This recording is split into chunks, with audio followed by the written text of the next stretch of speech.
السلام علیکم ورحمۃ اللہ وبرکاتہ۔ ایک سوال ہے کہ کیا دم کرنا جائز ہے؟ اس کی کون سی صورتیں جائز اور کون سی ناجائز؟ رسول اللہ صلی اللہ علیہ وسلم اپنے آپ کو دم کیا کرتے تھے، حسن و حسین رضی اللہ عنہ کو بھی دم کیا کرتے تھے۔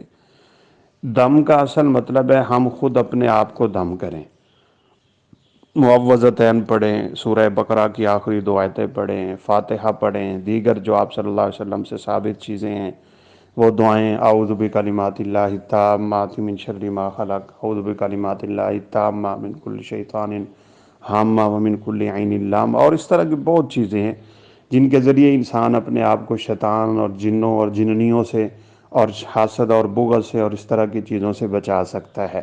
یہ تو ہونا چاہیے، آپ صلی اللہ علیہ وسلم کیا کرتے تھے۔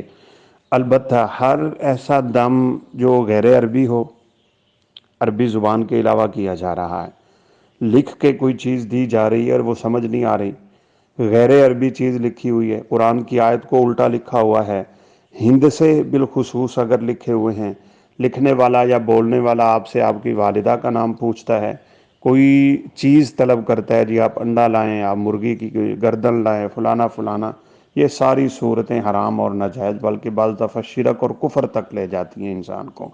لہذا بس صرف اور صرف جو جائز دم ہیں، جو نبی صلی اللہ علیہ وسلم سے ثابت ہیں، وہ کر سکتا ہے انسان۔ اللہ علیہ السلام علیکم ورحمۃ اللہ وبرکاتہ۔